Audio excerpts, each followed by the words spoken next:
It certainly shows my age, but maybe there's something to learn from an occasional word from an old guy.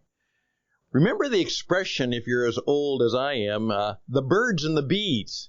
Now, that used to mean an expression where you were saying or understanding or perhaps trying to decide, how do we tell young people about sex, about sex and what it is and what it does, and about how babies are born?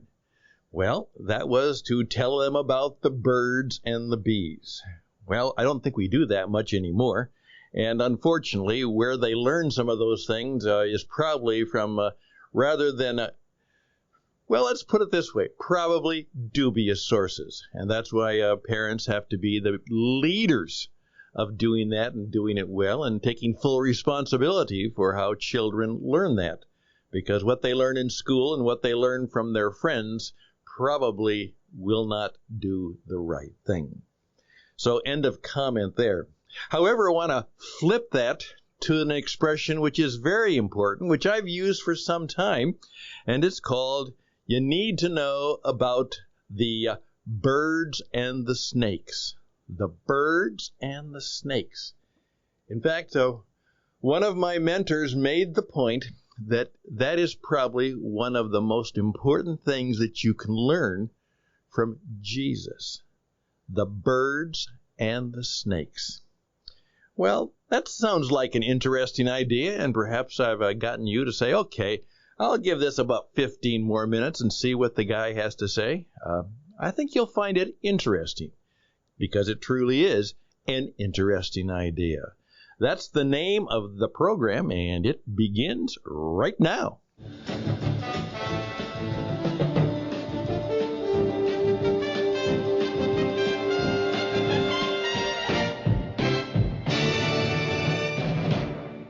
In my performance coaching, I called it very, very straight, and nobody was ever offended by the fact that I have particular political or religious views, because I never made them part of the conversation. Because it wasn't about my political or religious views. When I was working with a client, it was all about them and what they wanted to be, what they wanted to do, and what they wanted to believe.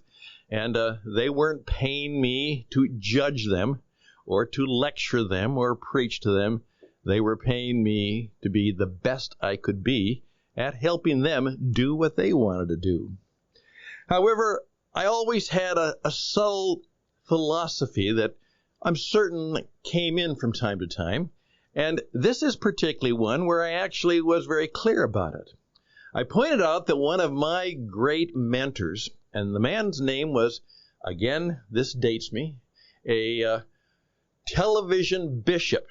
His name was Fulton J. Sheen, and back in the 1950s, he competed against Milton Berle, Sid Caesar, Red Skelton for TV time on the three major networks, and consistently, this man who was dressed up like the proverbial Catholic cardinal, all in the full costume, as he would say, and with a blackboard, would give a theological storytelling presentation. Not a lecture, not a sermon, but a storytelling presentation. And it was so well received. And one of his books, he made the statement that came back to me as I read some of Richard Rohr's comments the other day. He said, the book of Matthew in the Christian Scriptures, 10:16, Jesus says, "Behold, I send you out as sheep in the midst of wolves. So be wise as serpents and innocent as doves." And what the good bishop meant was, that's one of the keys to living well in the world today.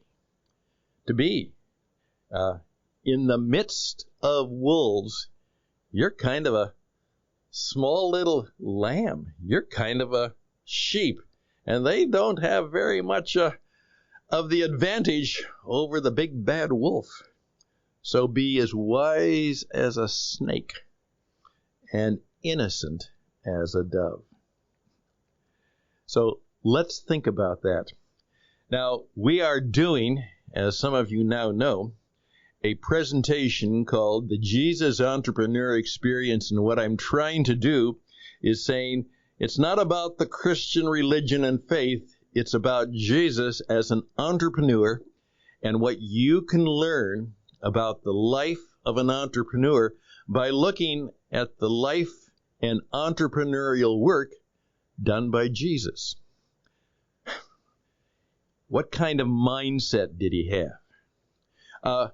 How did he sell? How did he build the company? And how did he teach and coach and counsel his customers and colleagues? And then, was there a special force, a special wisdom that he was able to tap into from time to time? And my point is that if we do it right, we who want to be innovators in our business need to be imitators of the master entrepreneur. And that's another pitch for another time. Wise as serpents and innocent as doves. Let me read from a little bit of what Richard said. By the way, sometime you'll be able to watch my own presentation on that. But let me just give credit to two gentlemen, because I like to give credit to other smart people. Pastor Richard Rohr, and he talks about a late author and preacher by the name of Peter J. Gomez. He said, here's the deal. You need both innocence and experience to live well today. Both the serpent and the dove. If you have any chance of making it as a person of faith in this world, innocent without experience eventually becomes a state of pure illusion, and experience without vision deteriorates into cynical despair. By the way, most people today are living with illusion and also living with despair. The rate of depression is skyrocketing. I heard the other day, and I don't want to say it without more affirmation, but it was on a major newscast because there is a group that is trying to work with the prevention of suicide of our veterans. And just at the ending, the commentator said that we're now averaging 20 a day. Do you mean by the end of this day, 20 men and women who were veterans in our armed forces have decided that life is so difficult that they take their own life? Well, then we need to do something about that. Here's what they continue to say. When Jesus speaks of the wisdom of the serpent, he's not giving us an invitation to cynicism. He wants us, like the serpent, always to know what is going on. Of all the creatures, the serpent is one of the ones who is most aware of his environment, most sensitive to his surroundings, most in touch with circumstances, for his entire body is a live wire of sensation. And here's the deal. And this is what I was preaching, teaching, coaching. We are meant to be aware, heads up, eyes open, mind on full throttle, and we're not easily fooled or seduced by the blandishments and the foolishness of life. As I also said, Jesus is saying, be smart, be sharp, be savvy, be streetwise. All of the things that we oftentimes attribute to the people who do evil, in terms of understanding the times and knowing what to do, be the best. Don't be dumb. Don't be stupid. Don't be foolish. Don't do foolish things. Or tomorrow I'll talk about don't do stupid things. Okay, now to continue. Here we go. To be innocent as a dove is an exercise neither in naivete nor in deception. Here we go. The dove is the symbol of the Spirit of God. And where the dove is, there is to be found serenity, reconciliation, peace. When Noah wanted to know if it was all right to go back into the world, he didn't ask for a weather report. The story says he sent out for the dove. When Jesus was baptized, God's favor was shown in the descent of the dove and the Holy Spirit. The present tense of God is represented in Christian art by the dove. Give me the dove any day. The dove is no dumb bird. Jesus tells us that to survive in this world, we need to know what is going on. As I oftentimes say, you're like Bugs Bunny. What's up, Doc? What's going on here? And not be overwhelmed by it. And to do that, we need to live all of the time in a divine and creative dialogue between innocence, that's the first and the love of our faith, and experience, by which we learn what we need to know. One of the keys to success is not the birds and the bees, it's the birds and the snakes. And for us to take that parable, that metaphor, that simple story, and say every day, give me the wisdom of a wise serpent, and give me the gentle, smart, but loving innocence and the spirit force of the dove. Think about that the next time you see a snake, like we oftentimes do in Arizona, and they can be dangerous, but they know what's going on. And when the dove lands in the little bird feeder, or you see it walking around, think about the fact that that should be you in some ways.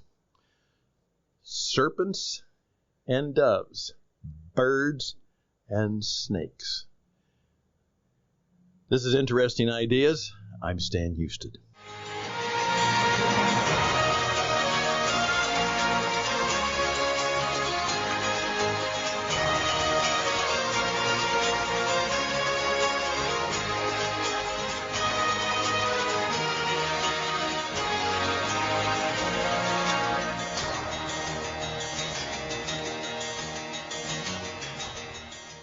This kind of teaching is what I do, and I do it well. And I'd be glad to help you in your business. Now, take all that you learned in this 10 minutes and have a conversation with your staff and your colleagues. What can we do to make us more snake-like, more aware of what's going on with our customers, with our clients, with our vendors? How can we know best what's going on? How can we forecast well? How can we strategize well? How can we be super aware of what's going on? And then let's take that savvy, that smartness, and let's put it together with a sense of humility, a sense of passion and concern and care for others. How can we be gentle and kind? I just parked next to a car, and the sign on the car said this: you can do anything you want in the world, so be kind. I said, well, that's a good idea for a radio program, because you see, I'm always looking for ideas for radio programs, and that's why I never run out of things to talk about. So there we go. Please think about that. Be, innocent and gentle as that little dove. Be wise and savvy and fully aware as that serpent. Doves and serpents, birds and snakes. I can help you be better at both. My name is Stan Houston. I've got about 45 years of broadcasting and teaching, and I've got well over a quarter century of business performance coaching. I would like to believe that I know a little bit about birds and snakes. So please reach out to me, stanhouston@gmail.com, stanhouston@gmail.com. And again, close with a benediction. I wish you today and in the rest of the week, and maybe forever, the wisdom of the serpent and the gentleness of the dove. Bye for now.